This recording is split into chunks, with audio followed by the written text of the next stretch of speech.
Hello friends. आज हम सीखते हैं कि सिंस और फोर इनका यूज कहाँ कहाँ पे करते हैं, कैसे कैसे करते हैं। तो सिंस और फोर के डिफरेंस को हम समझेंगे कि सिंस जो होता है ये मेनली ये परफेक्ट कॉन्टिन्यूअस जो टेंस होते हैं उनमें यूज होते हैं सिंस एंड फोर। अब ये सिंस एंड फोर कहाँ कहाँ पे यूज होंगे इसको थोड़ा गहराई से समझना ज़रूरी होता है। सिंस जो होता है वो पॉइंट ऑफ टाइम के लिए यूज होता है।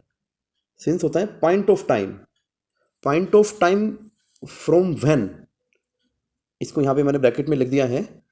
पॉइंट ऑफ टाइम क्या होता है, बिल्कुल एग्जैक्ट आपको ये बताना है कि 1990 से या मंडे से सैटरडे से या जनवरी से या 2 o'clock 3 o'clock, ये सब पॉइंट ऑफ टाइम में आते हैं। इनको आगे हम एग्जांपल से समझेंगे, वहाँ समझ में आ जाएगा।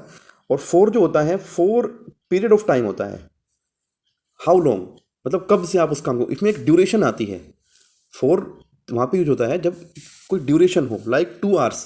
मैं दो घंटे से ये काम कर रहा हूँ, मैं 3 महीने से ये काम कर रहा हूँ, फॉर 3 वीक्स, मैं 3 सप्ताह से ये काम कर रहा हूँ। तो ऐसी जगह पे हम फोर को यूज करते हैं। यहाँ पे कुछ एग्जांपल देखते हैं तो उनसे आपको समझ में आएगा।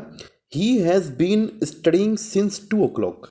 यहाँ पे आप देखेंगे सिंस आया है क्योंकि 2 o'clock गिवन है, और 2 o'clock एक पॉइंट ऑफ टाइम है, बिल्कुल एग्जैक्ट बता दिया गया कि 2 o'clock से वो पढ़ रहा है।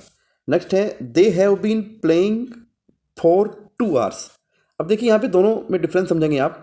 ऊपर 2 o'clock लिखा हुआ है, वहाँ पे सिंस आया है, और यहाँ पे 2 hours लिखा हुआ है तो यहाँ पे फोर आया है। यानी क्योंकि 2 hours जो है वो 24 घंटों में से एक ड्यूरेशन ली गई है 2 घंटे की, तो इसलिए वहाँ पे हमने फोर को यूज़ किया है। नेक्स्ट एग्जाम्पल है mister Gupta had been living in this house since 1995।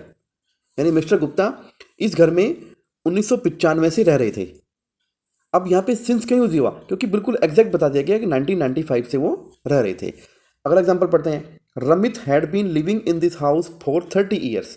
अब ऊपर वाले में 1995 आया था, बिल्कुल एग्जैक्ट पॉइंट ऑफ टाइम दिया था तो सिंस यूज़ किया है। और यहाँ पे 30 ईयर्स आया है, 30 ईयर्स एक ड्यूरेशन है, ड्यूरेशन है, बहुत सारे सालों में से 30 ईयर्स निकाले गए हैं, तो इट इज़ अ ड्यूरेशन।